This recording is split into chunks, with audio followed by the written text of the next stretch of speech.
Why, did you see something else? No. Yeah, it is printed out.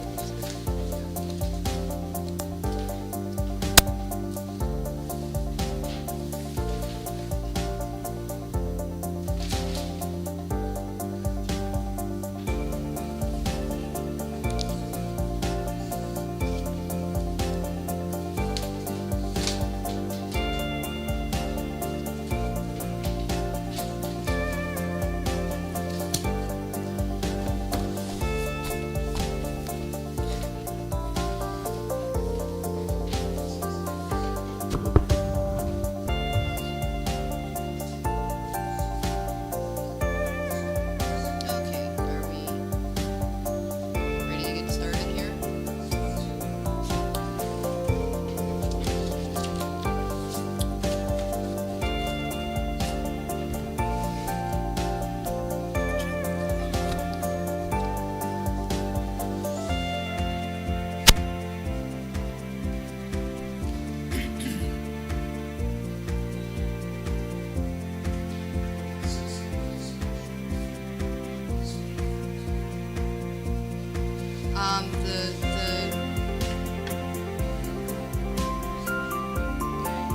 Yeah,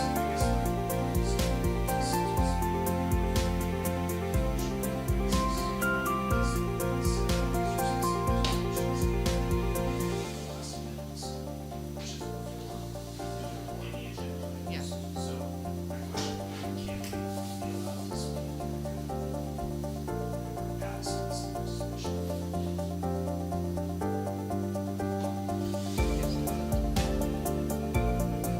They ask them to be.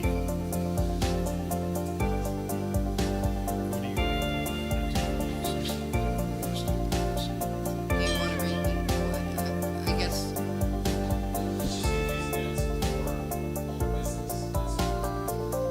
that's actually the normal way that the agenda is set up, because then if there's comments on anything that's on the agenda, that's the citizens, time to put it, make a comment.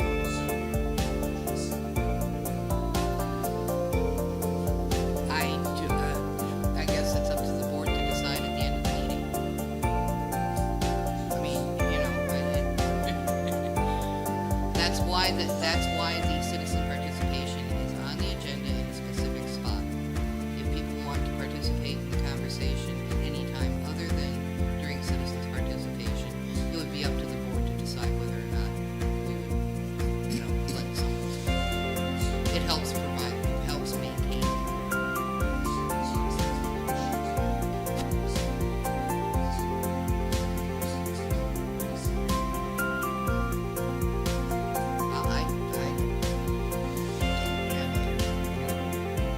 They honestly, they can honestly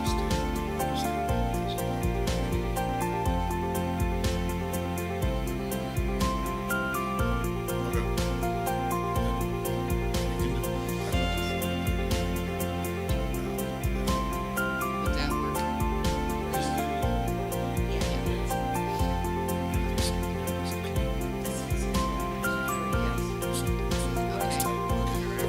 So, I'm going to call the meeting to order.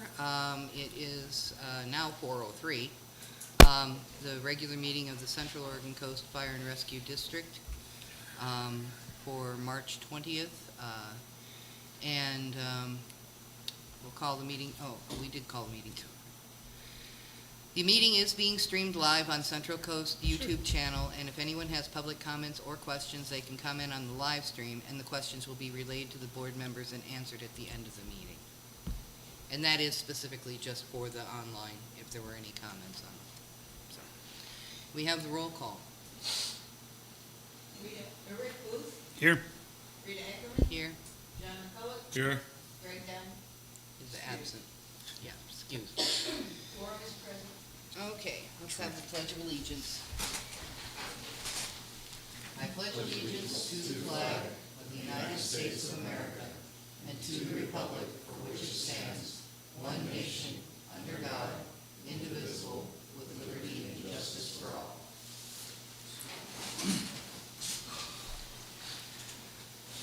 Okay, and under under approval for minutes, we have the regular session minutes were listed. We also have the special meeting from February 26th and the executive session from last Monday to be considered. I think we all have copies of them now. I did add them to the thing, too. There was a scrivener's error on the February 20th, 2025 meeting minutes, which will be corrected. I think a shortcut was tried to be taken, and Eric Knudsen ended up as Captain Erickson. So we'll make that correction in the final minutes. Do we have any other comments or questions? Not about to make a motion that we approve the minutes with the correction of Ms. Erickson being changed. Mr. I Erickson second being that. changed. It's been moved and seconded to approve the minutes. All those in favor? Aye. Motion carries. Okay, and now we have the citizen participation, if anyone wants to speak to the board at this time. And just FYI, Mr. Dunn is online. Okay, good. Okay, we'll have the reports, we will have the staff and volunteer reports, we will delay the union report till the end of the meeting. So, Oh, my turn. So I really don't have anything going other than I just wanted to let you guys know, in case you're curious, PWA has been parking on the apron just because they're totally broken. New door is on order. It's got a 3 to 4 week build time and about a 2 week delivery time. So I'm guessing it'll be about first part of April, first week in April when it gets here. So then I'll figure out a time to get it put in. I did.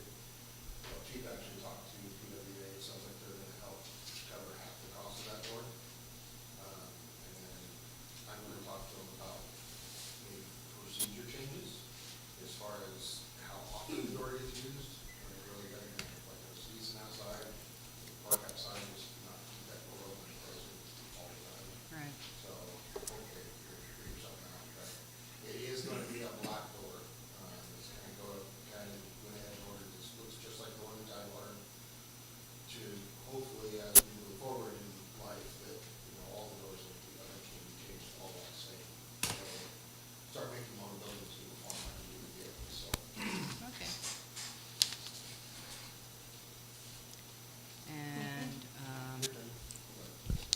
And, So I have a couple things.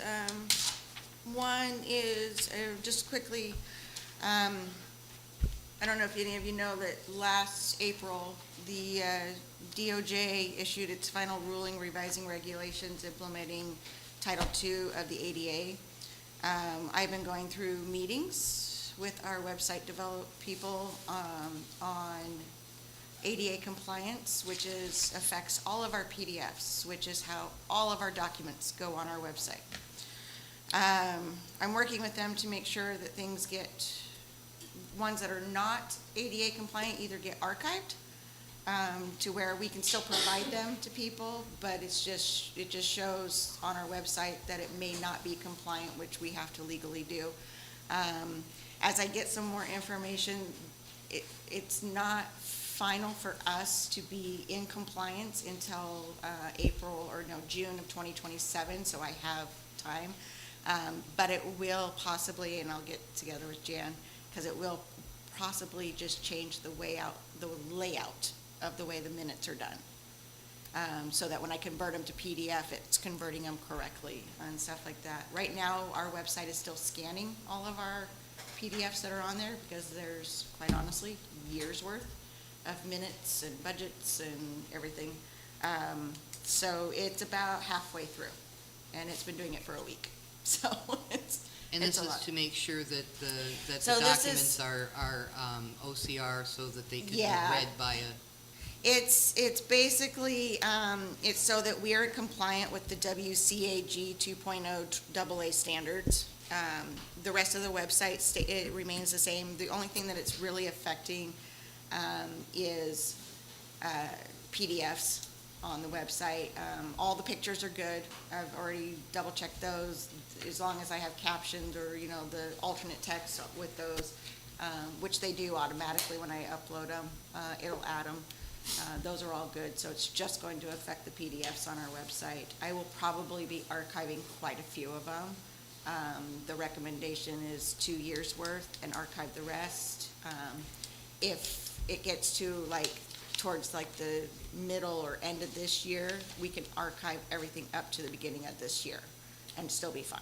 Because at that point, come 2027, we'll have 2 years' worth on there that are in the compliance stage. So just kind of in case anybody wanted to know, that's one of the things working on. It's very time consuming, but I have people with our website. I've already had 2 online meetings with them, and they're kind of helping facilitate all that and making sure that I'm getting the help that I need to do it, so, on there. The other thing is I do have a correspondence. This is from a volunteer that would like to remain, leave their name out of it, just in fear of retaliation from other areas around us. But wanted me to just kind of read this out loud, so I said I would do it during correspondence, which is, I think, kind of when we do this. Says, I'm new to the district, have only served several months. However, I'm not new to fire and emergency services. I've been a volunteer with different agencies for the past 15 years. Central Coast Fire Chief Mason and the entire staff and volunteers have been absolutely amazing and have treated me better and made me feel like a team member more than any department I've ever been with. This letter is not about Central Coast Fire. This letter is about the communities of Walport, Tidewater, Five Rivers, and surrounding communities. The minimum staffing for entry on a structure fire is 2 in and 2 out. If this levy fails, there will be only 1 person on the fire engine, and we'll have to wait for additional personnel. Or another scenario, what if a CPR in progress comes in and we only have 1 person show up on an engine? Even with the Lucas device, it takes at least 2 people to perform good CPR. What the community and public need to understand, not 1 is enough. It's not safe to operate fire apparatus. It's not safe to respond to calls on. It's just not safe, and a lot of people would be at risk. Neighboring districts need to work together. It's not about you, me, or we. It's about us. Bad-mouthing, spreading misinformation, lies, and slander have no place in the fire district. Nobody cares what the side of your emergency vehicle says. All anyone cares about is that you arrive quickly with professional and confident staff, which I will add, we have the best in the business. The team at Central Coast are absolutely amazing. Excuse me. In closing, I invite the public to come down to the station anytime. I know anyone, including myself, would love to have a cup of coffee with you and answer any questions you might have and clear up any misinformation that is floating around the community and over social media. Don't let anyone make a decision for you. Do your own research and find out the facts for yourself. Thank you for your time. Again, I won't share who from. They asked me to keep it just with their name out, but and then the only other thing I have is just volunteer stuff. Obviously, we've got a lot of new volunteers. Not quite all are here today. We're missing a couple, which is nice. We've been doing lots of different training. Some of them are going through a rope ops class right now. It's been a lot of fun. It's nice to see them out training. I just watched them all, a couple of them out the other day with the crew, out training and stuff, so that's been nice to see. Bingo starts back up tomorrow. We are sold out. Yay. Good. And we've gotten an amazing response from the community business people with donations for the raffle prizes, so there'll be some fun ones. So buy lots of raffle tickets. That's all I have. Okay. We need to set the screen timeouts a little bit different here. Yeah. Excuse me, that's where you have paper. Well, you know what? Since you're going through the PDF files, and at some point it's going to be those couple of years that you talked about, one of the things I think I had mentioned it to Chief a while ago in looking up some data, because we're transparent with everything we got on there. We have a lot of I'll say, I think it's like 21 and 22, there's a lot of minutes that still show draft. So if those are going to stay up on the website, we should probably find the approved minutes to put back in their place. So, yeah, so the Or problem. they just drop off because, They'll Yeah. most likely get archived. The problem, and this is where I'll work with Jan, the problem with the approved minutes is when I scan them in, the It signed scans ones, the picture. I might not be able to scan in the signed ones. It'll just have to be the final blank ones. okay. Because what I try and do is I always try and scan in the signed ones, and those go on the website. Those won't scan in compliant. That's been Yeah, the. the way I handle it for the city is, when the approved minutes are approved, Yeah, the signed copies are archived. And what goes up on the website will have, instead of the signatures, it will have the names typed the in. names would, And that's it. yeah, and That wish I way could you do can- that. That way you can create your PDF directly from your Word document. Yeah. And have it be compliant, Yeah. so. Yeah, so Word has Yeah, actually been however- doing some updates too to help with the compliance stuff on converting to PDF. Yeah, my whole thing was just to get rid of the ones that say draft across them, so Yeah, it looks like. Because Yeah. it is confusing to the public if they're looking for minutes and all they see is draft minutes, because they don't know that those were the minutes, unless they want to do the research and Yeah. see that they were approved as they were submitted, in the next meeting. I try and catch all those, but I miss some. So most of the ones, most of the draft ones will probably get archived. And then if there's any that need to be on there that are more recent, I'll make sure that those get all changed and so that they're not saying draft and stuff like that Yeah. on them too. So, yeah, it's part of my long project. Okay. Okay, finance report. At the end of February, the district had on hand $597,212 in the bank accounts. Current levy funds, we accrued $1,101,817 year-to-date through the end of February.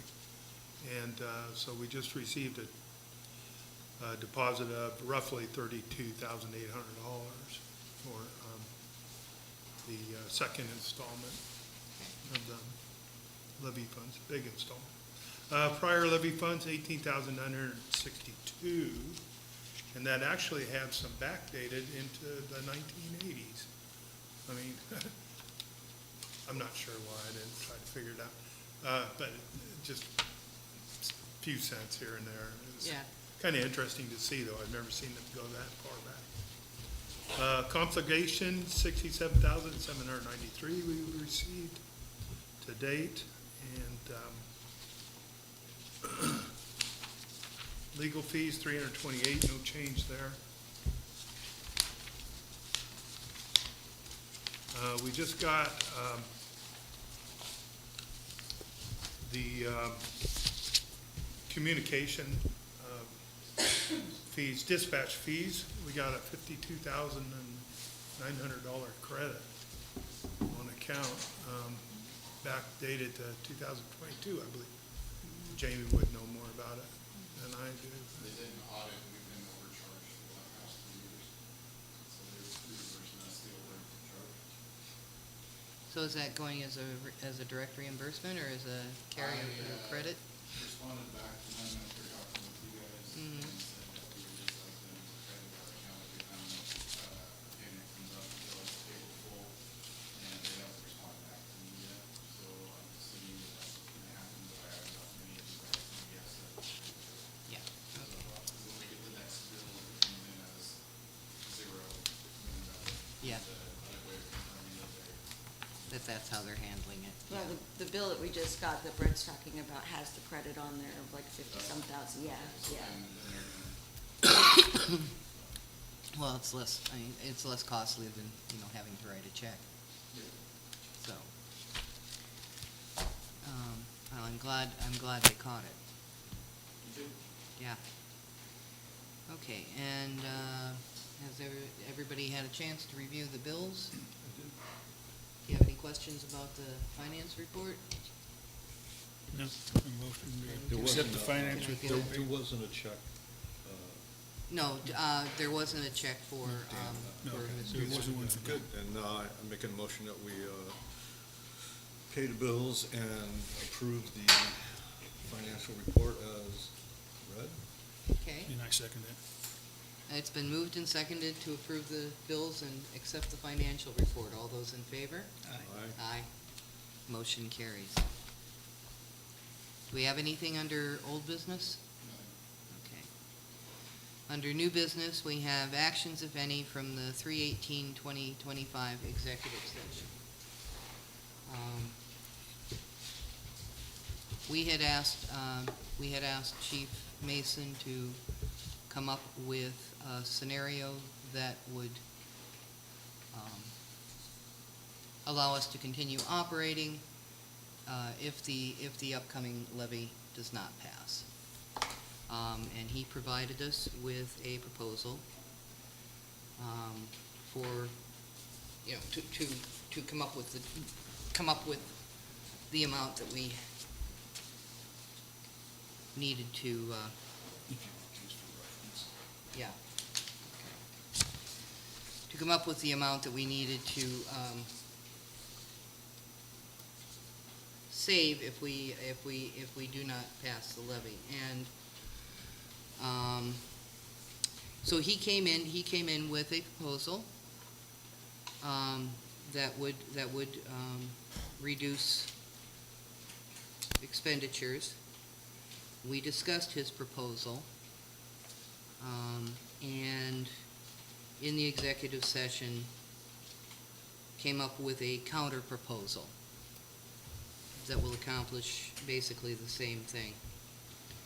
So the actions from that executive session are to, basically to reject Plan A and accept Plan B as discussed in the executive session. Correct. And so that is actually my motion to reject Plan A and accept Plan B. And I second that motion. So it's been moved and seconded to accept Plan B. All those in favor? Aye. Aye. Now, if anyone is interested in any details regarding those plans, I refer you to Chief Mason. Our role here is strictly financial,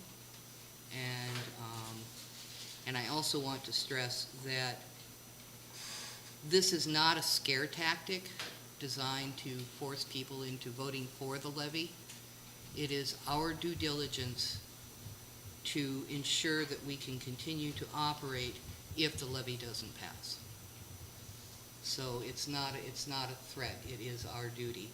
We have an obligation to the union to provide 60 days notice of potential layoffs. That is why this action is being taken now, to provide that notice. And it is potential, it's not a given. But we have to make sure that we are doing our job and looking out for the financial interest of the district. So.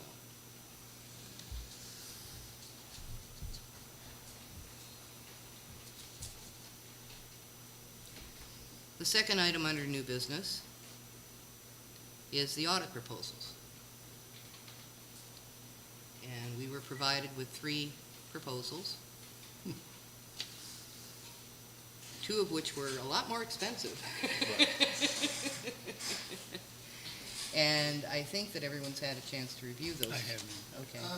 It's just a pause, so Okay. it's actually, I took the second motion and stuff, but I don't hear a vote. Oh, there wasn't a vote? I thought we voted. Just to make sure. Okay. Well, we did. She said all in Yeah. favor. All in favor, say, Okay, yeah, I missed it. yeah. All in favor, we did say aye. We did say aye, yeah, yeah. Did we miss that? We all 3 said, Aye, Cool. yeah.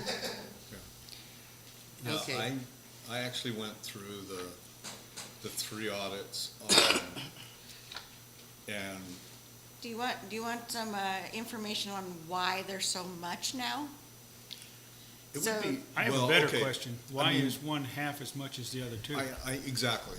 I'm not sure. So the way that it got kind of explained to us is the Department of Justice and the Department of Revenue, or whatever, who's ever in charge, has changed the way auditors have to do the audits. And so it's more, there's more legwork now. There's more work that they have to do. Because we fall in the full audit rather than just a review, it bumps us up into that same level as TVF&R or something, even though they have a way bigger budget than us. If we were just a little bit less, we wouldn't need that, and Brett probably knows better than me, but, so the ones, I know two of them had multiple years. I think the one just had the 1 year on it, with like a caveat or something for the other ones, but I didn't get a chance to fully read that one. So, when I looked at these, I mean, one audit was north of 22 grand, and that was for 1 year. The second one was north of 30,000, that was for 1 year. Yeah. The other one, they are offering, and I like their breakdown as far as showing the percentage of the dollars, the percentage of the time that they will spend on the audit. They broke it down by, by type of Activity. duty that's gonna be done at their office, which I found to be quite helpful, so it's not like 30% of the money's going to the top guy, it's gonna be because some supervisor's gonna be in charge and then all the real legwork's being done. So they broke it down really nicely. They basically, then they broke the total cost down into financial statement audit and then the assistance with the compilation of the financial report for a total of $11,700 for the 24 audit that we currently need. The other thing that I found interesting is their first note after that is for future years, the fees will increase from a floor of 7% to a ceiling of 10%. And the only changes would be the implementation of any new accounting standards, that would, make them have to do more work. So I took the high end, the 10%, and I factored that in to figure out what our 2025 and our 2026 audits will be. So 25 will be 12,870, and 2026 will be 14,577. So even 2026's number Is lower. is almost half of what the highest bid for the first year was. Yeah. So what I would like in making a motion to, obviously, we need to have this audit done, is to have these folks do the audit, but also within the paperwork and the terms and conditions that we're gonna sign off on to bring them under contract, is that we get this language for the floor and ceiling of 7 and 10% built into our contract, so that we can automatically, we know essentially we're covering ourselves for the next 3 years. So we're not stuck doing what we'd had to do this year Right. and trying to find somebody. Right. Which is why I'm guessing is why our last ones decided to drop us, because of the changes that were made. And part of what affects us, and I know one person that Chief and I talked to kind of explained that, the more grants you have and things like that affect how much the auditors have to do and things like that. So at this point, though, it's not a matter of we need the audit, it's a matter we have to have it. So we're already getting the nasty grams, so Yeah. we have to get it done. Yeah. So the one that you're looking at, I don't know That's if the you saw. Polly Rogers and Yeah, Company. so I don't know if you saw in there, they have two other fire districts right now as clients. Right. One of them is Mackenzie Fire. I have been talking back and forth with with Dulcie, who is the me over there. She was going to have a letter for you, kind of a reference letter from the fire chief, but he's been out of town. But they are happy with them, so, and I don't- Cody's familiar with Mackenzie, so. Their package, I mean, from my previous backgrounds and stuff, their package was very, very thorough in, Yeah. in answering essentially all the questions that matter, you know, and I don't, did you get a chance to see this, Brett? Just- I did, I glanced through them, I did not get a chance to. Right, I mean, so, But, can I, add something? One thing that would help them and help save the district money, in theory, is if we, change from an accrual-based accounting system to a cash-based accounting system. Personally, I prefer the accrued, but it's a lot more work. And most of those auditors really don't want to do it on an accrual-based way of doing it, because it adds a lot of work to it. Accrual being you recognize something the day that it occurs, or say you get an invoice for an expense for the garage doors or something. The day that work is done is the day it gets entered into the system as the post date. right. But in a cash basis, it would be, we wouldn't recognize an expense until we pay it. So, anyway, it's a cleaner way to do it. So it's something we may consider doing. I did not see in there if they required that or not. I know the others probably do, that we change over. Well, and that's something, you know, I mean, once we get them working on the one that we actually need right now, that's definitely Yeah. questions that can be asked for the follow-on years if it, you know, if it's. And gonna then they help can us. always make a recommendation too. You know, Right. that It may come up in Yeah, conversation, it's yeah, fine. yeah, Exactly. yeah, yeah. So, I mean, I guess I'm making a motion that we accept the proposal from the Polly Rogers and Company CPA to do our 2024 contract or audit, and then also get them under appropriate contract to, with their fee increases as stated on page 17, to tentatively do our 25 and 26 audits. I'll second that. I just have a comment. I mean, it's tough, right, what we're doing here today with a lot of different things. You know, I'm coming from my background in contracting, I rarely take the lowest bid, mostly when it's half. But when I read through it, I mean, they talk the same talk.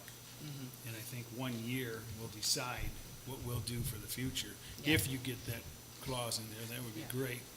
But I rarely. Yeah, well, even if we have that clause, you know, it is up to us to whether or not it doesn't we lock instigate us it, yeah. in. Well, that's the only thing I'm saying is, Yeah. you know, everything I saw in there compared to the other two, they all talk the same talk. Yeah. But They- it's they all gonna be kind the of outcome sound of the will they same. do what we're asking. And if it's helpful, the Polly Rogers representative was the most responsive. Any email that was kind of back and forth. So like this week, I sent them all emails saying that you guys would be reviewing them and making a decision today. And he was the first one within minutes to reply. So to me, that says a lot because we've had problems in the past of auditors not replying, if at all. Yeah. Including past, or, you know, actual past auditors. So it's, you know, Brett and I work a lot on getting information to the auditors and stuff. And I honestly want to say thank you to Brett because he actually took a meeting with one of them to kind of go over things and give them all the information they need so that they could do their proposal too, so. Thank you. I also That's keep it. in mind that I sent out 197 audits, Uh-huh. and out of the 197, that's what We was got 3. Yeah. responding back. Right. Immediately, a grouping of them came back as non-official emails anymore. And then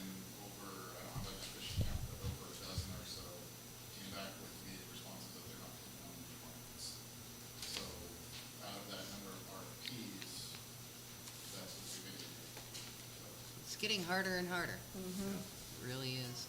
Yeah. So, yeah, I need a think, vote. you know, if we, I'm just gonna say you do need to vote, because all yeah, that. we have a motion on the floor. So it's been moved and seconded to go with Pauly Rogers. I think that's what it is. Yeah. Pauly Rogers and Company, PC, CPAs. All those in favor? Aye. Motion carries. I will get in touch with them. Okay. I think my screen timed out again. Back, you wanna see my paper? Fix that. So, just doing that. As I say, mine's doing fine. Chief's Okay. report is what it Yeah. says next. Ah, yes, Chief's report. Yeah. All right, so grants that we have either processed or have received information about, so both of the AFG grants, we know that we would not typically hear about that until closer to September. I'm not paying a lot of attention every day to what's going on politically, but I did notice the other day that there was an order sent in to start shifting the disaster preparedness away from FEMA. So, I'm not sure what the state of FEMA is gonna be soon, and whether or not AFG grants are gonna be affected by that, or continue under a different, committee, or what. But we do have the vehicle acquisition grant submitted, and we do have the facilities upgrade for a, SCBA fill station, port account, the testing, machine, and exhaust removal system. So if we hear anything on those, then I'll make sure to let everybody know, but right now I'm not really sure where those are going. Kind of in that same boat is the, Congresswoman Bell Boyle's, proposal that she submitted on our behalf because of federal cuts, those were cut. And I sent out the email to pretty much, all of you guys that, we're not getting that money. So that was another, kind of negative result on that. Brick grant, I'm meeting with the brick grant, which is also another FEMA grant, that they've sent out an email saying that they're gonna post updates on their website about the status of FEMA as as well. But I have a meeting with them on Monday because, they're asking us to do a lot of work that we don't have information for on the grant in the gray area of whether or not it'll meet the notice of funding opportunity or not based off of the changes that it's going through. So the notice of funding opportunity looks more towards mitigation, which would be doing something to this building that would mitigate the tsunami hazard and the seismic hazard. So putting in there that we're going to relocate the building to another location that is outside of this tsunami zone and seismic, that facility per current code, they're seeing that that's not gonna fall under mitigation then. And they say, what can be done for mitigation? And I said, you can build a hill that's 70 foot, 5 feet tall in the middle of downtown Wolford, and a work station on top of that. And that was obviously not gonna happen. So I'm gonna meet with them Monday, and we're gonna discuss whether or not we're going to continue to participate in BRIC at this time with the current changes and what's going on federally, or not, before we can get ourselves to the level of work and research we'll have to do to answer their questions. Right. Which will cost some money. Yeah. So,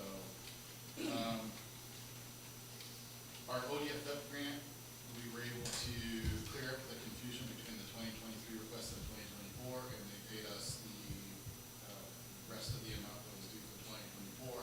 So that's been completed, and we have those funds in now. And so now we can cash the first check and the second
motion and vote to be able to submit that, so I can send it off digitally tonight, and then I will drive a hard copy in the morning up to the county. Well, that's easy. I make a motion that we accept the Explanatory explanatory statement as written And revised. and revised, revision two, and, send it, you know. And I'll second it. So it's been moved and seconded to approve the explanatory statement pursuant to the Form 803, and to direct Jamie to digitally send a copy tonight and drive a copy up tomorrow. All those in favor? Aye. Aye. Motion carries. The agreement with Yahats is signed by us and sent up to them, multiple copies, so there's a copy for us, a copy for them when it's completed. I'm just waiting for it to come back completed, so I'll let you know as soon as I get that. And, as of last month, our contract with South Human Resources for the storage unit should have closed. At the end of the contract, we were out shortly before that, so it should be completed now this month. So, and that's all I have. Okay. Questions? I just got a comment from South Lincoln. Thank you for all the service you did up there, and they appreciate it. And they're looking forward to working with you in the future. I saw the drive-through this Tuesday, and it was working. There was a pile up on the back side. We were gonna call for a wrecker, but, no, it all worked good. Yeah, the goal needs to be that if there is an emergency on that site, by the time the first engine arrives, the people should be evacuated out of that site, allowing the engine access to deploy into the building for structure work, especially since it's not permitted. Yeah. They appreciated all the service that Central Coast gave. So now we're gonna do. Now we can do the union, now we can do the union report?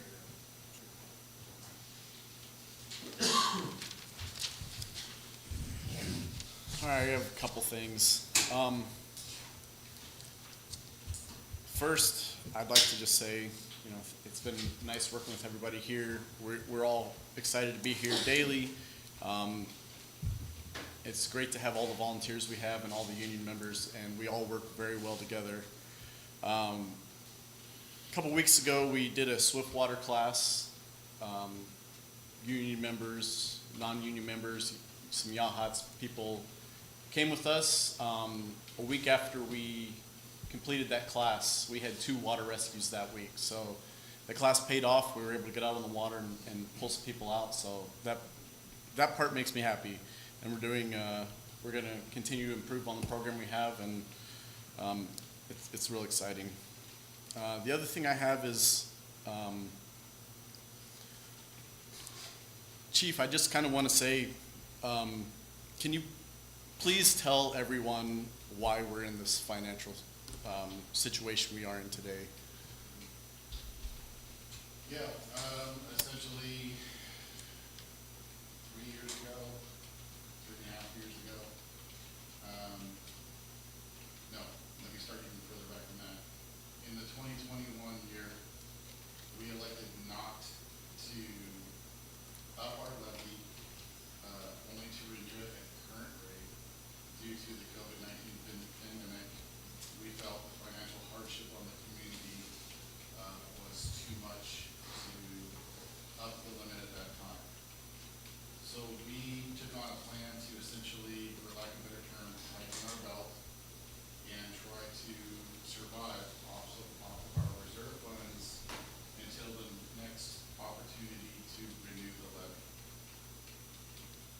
The next year, when the IGA was removed due to the decision-making of the board and administration at Steel Rock Fire, we dropped down to 1 person per shift and felt that there was a significant safety factor that caused for our personnel to be responding on calls by themselves, especially at night, with large apparatus and the responsibility of providing services in areas where there are not only limited cell service, but also limited radio communications at times, as well as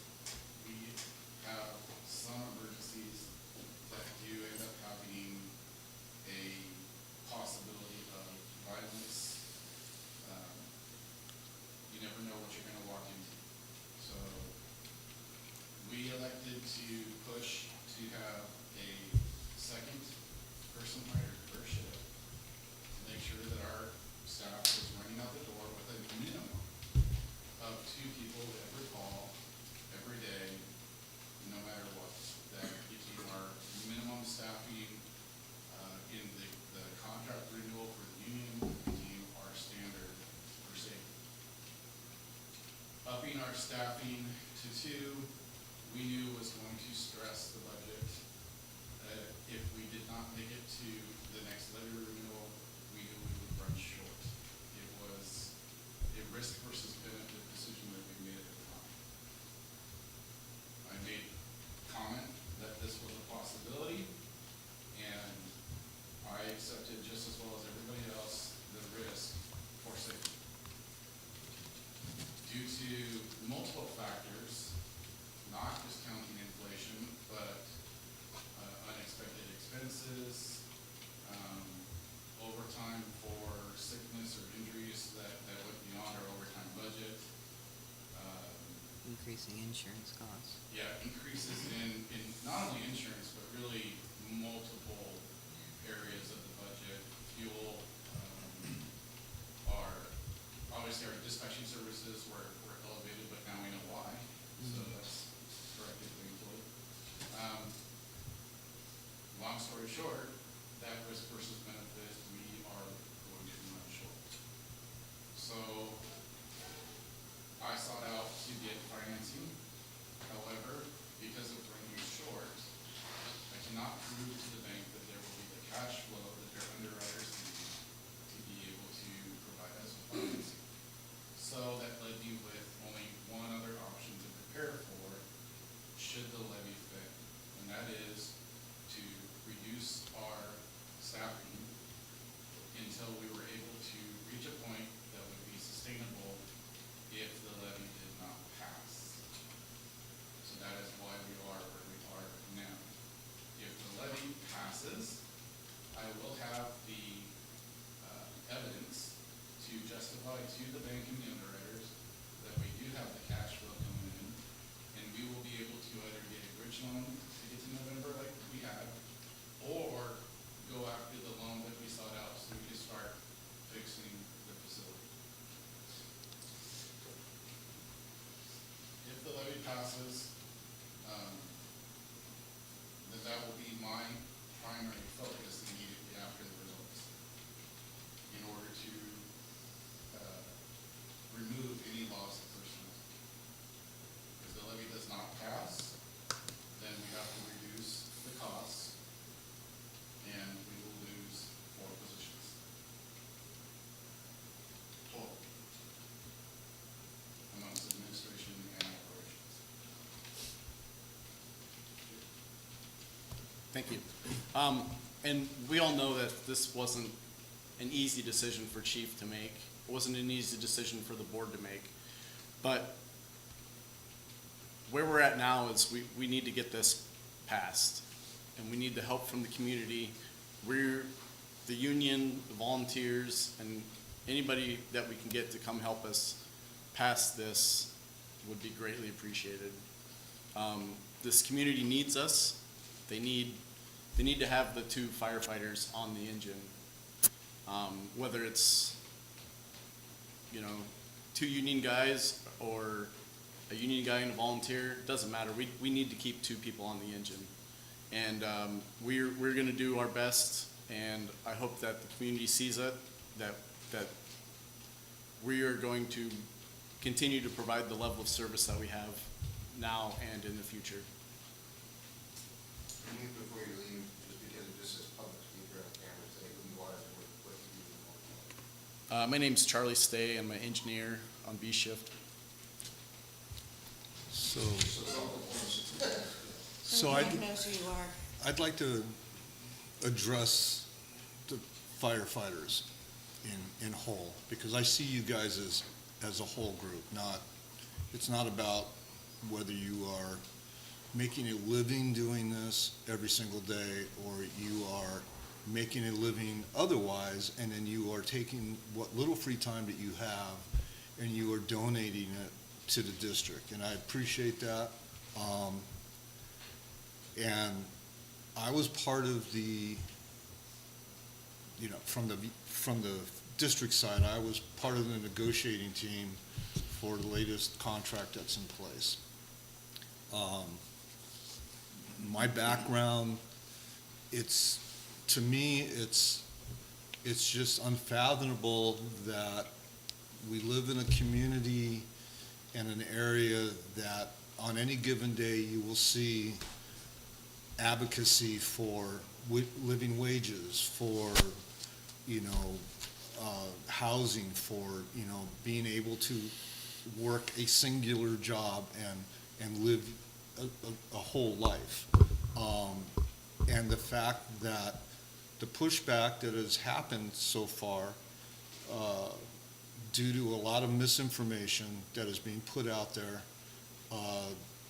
just boggles my mind that it's okay that firefighters and first responders are expected to, one, give up their ability to get reasonable pay raises for the level of work that you guys perform, and two, that on top of that is that our fire response should literally be done by 100% volunteers.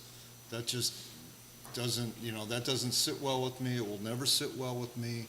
And I'd like to address something that Chief said in his chronology of how we've gotten here is two of the individuals that consciously voted, knowing all the facts at the time, to make it a two-person paid crew are the same two recalled board members that are currently part of the group of folks in this community that are literally bashing this district as we speak. And me personally, and I can tell you right now officially, I am rerunning for my position, that I find that, and I'm speaking for myself as an individual, I find those people that are actually thinking in that way are morally bankrupt. And I will do everything I can in my position as a candidate to voice my approval and desire to have this community and this district to continue to have the level of professional services that all of you guys bring to the table every single day that we're here. And we've got, in my mind, one of the top chiefs in the county, in our district, and we should be very, very proud of that. So thank you for all you guys do.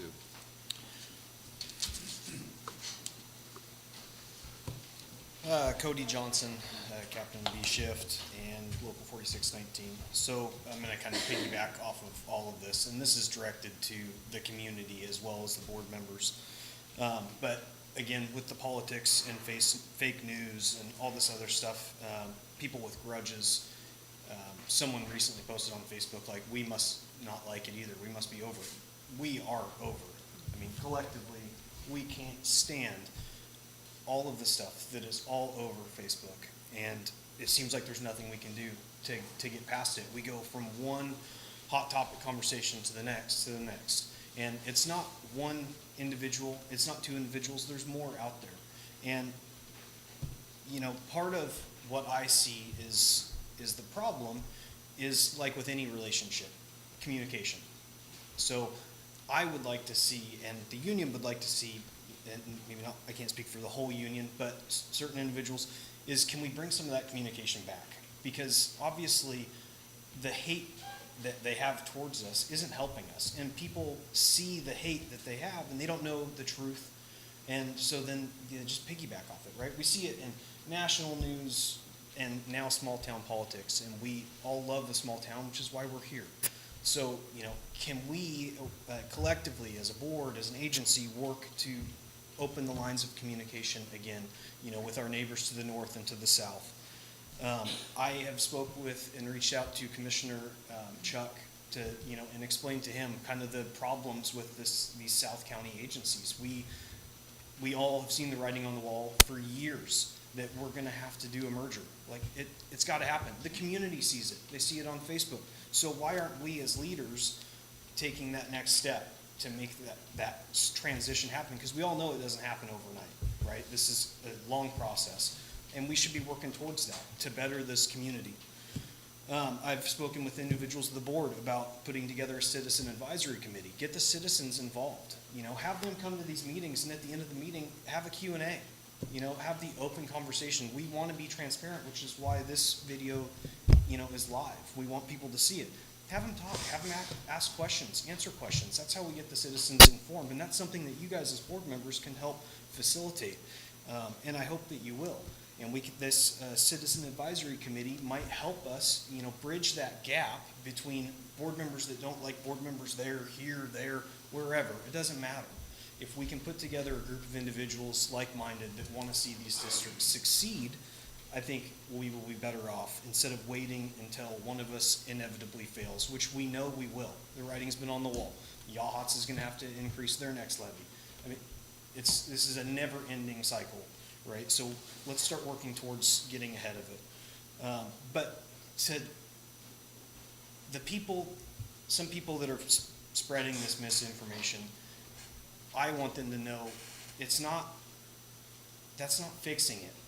By laying off line firefighters that have families that rely on this job, there's multiples in here that have kids that rely on this paycheck. And almost all of us had volunteered before we got into a paid position. So, them attacking select members of our leadership is really just hurting the smaller people that work underneath, and it's not fair to the rest of us, and I would hope they would take that into account. And then to the rest of the community, we know times are tough. We do not make a great wage off this job, and we knew we weren't going to make a great wage off this job when we took it. This is the best job in the world. We get to make a difference every day that we're here. We are with you in the worst times of your life. We have to notify people that their loved ones have died and that we're not doing CPR on them anymore. We go on fatals. We deal with all kinds of stress that the citizens don't have to, and they need us to. And we're happy to do that. We do it without thanks a lot. And, you tip everywhere you go, right? You go to the restaurant, you tip. You go to Subway, you tip. Voting for us is essentially our tip. We have no other way, this is their thank you to us, and we would really appreciate their support because again, I have a 2-year-old and there's other members here that their jobs support that. So yeah, that's it. Thank you. Well, thank you. Thank you. So for my purposes, I hold about 12 different hats in everything I do. I think I may be the longest person in this district left. I don't know when Brett got here, but I think everybody else has gone on separate ways. I've sat in these meetings 3 other times. I've lost friends 3 other times. When I volunteered, Chief talked about the 2-minute on the tarmac. Trust me, I remember those days. You guys waited for us to get out of our houses to come here to be able to do what we could do. This week has been the longest week of my life, and definitely for those that know Sue, her life. We actually had a talk today about that. She says, I know what's wrong with you. I just wished I could fix it. I can't fix it any more than anybody else can. I can do one thing a lot of you, I hope, do. I can pray for us, and I pray every day. But there are neighbors that don't know what we do until their house is burning. Chief made a comment the other day, and I thought about it. We have not lost a structure in the city of Walport since Chief came on. So that means if Chief came on, that's everybody that is at least paid, except John, because John's been here just that a little longer. But we didn't even have him back then, because we can get there as quick as we get there. And that second person they can pull out, and then that volunteer, and thank you for the volunteers who are here. I know some of you personally, but, I started in that seat in 2014 and didn't have a clue what I had to do, and they held me a hose, and they said, stand there. They didn't put water to it, they just told me to stand there. And I learned how to be a firefighter. I appreciate you every day. Your names are brought up every morning, and I don't want this to go through. Now, what can I do? I get to have a big mouth and I can tell other people, and I'm starting to tell. As I told from the city council side, there's 849 people that voted no in the city of Walport. That's not all the other people, that's not Tidewater, that's not Five Rivers.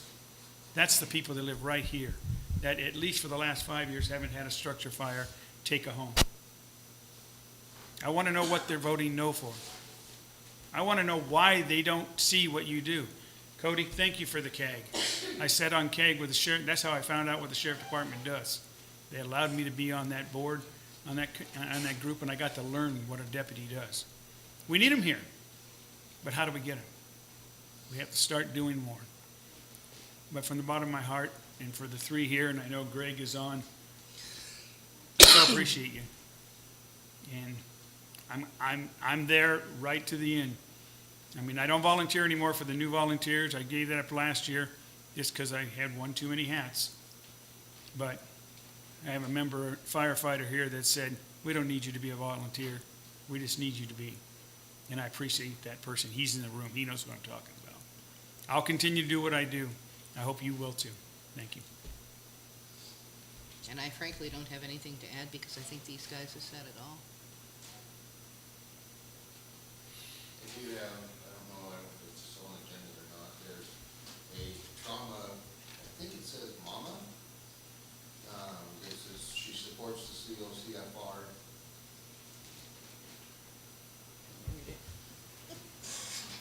Trauma Mama.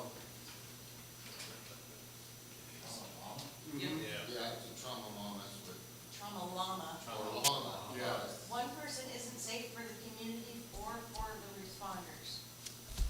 And then Greg actually says, I back our union and our great firefighters and agree we must stop this misinformation from recalled board members. Welcome. The only thing I'd like to add, based on what you said, Cody, was there have been members of the community that have come out publicly and said, because of everything that's just swirling around, that it's time to be looking at consolidation, merging. I've been on this board 3 years. You know, I look at it, I'm the new guy post-apocalyptic, all the other garbage that happened. My desire after the election and we get our potentially new member, you know, to fill the extra seat, is to put a motion to start an exploratory committee where it would be two people on this board going and making an invitation to to the other two boards to also provide two people, along with from each one of the districts, either from their budget committee or other people in the community, 3 people out of the community to be a part of an advisory committee to sit down and understand the pros and the cons of some level of a merge and what that brings to the community, and getting past this idea that there's these 3 different fiefdoms all thinking that we're the ones that we want to control all. We don't. For me personally, I see my job as being part of a group of people that are very smart, smarter than me in a lot of ways, that we're taking care of his position, we're making sure you guys have a safe environment to come to work in, and that we are giving back to the community more than what they're paying in tax revenue. And I think this fire district does that 110%. I've seen better responses literally at my house with people from this crew come into my house and take care of me when I needed it. That was better service and better professionalism than I got down in Los Angeles. And that's 100%, that's 100% paid with a budget that I would love to have just 10%. Okay, so thank you again for everything you're doing. And yes, there's ideas out there going forward, but we got to get through We gotta get through these this first steps. Yeah. Don't ever be afraid to come in and give us an idea. Okay. Is there anything else for good of the order? Well, thank you all. Meeting is adjourned. Fix this timer.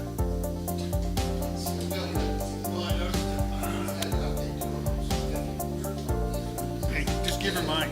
Just give her mine.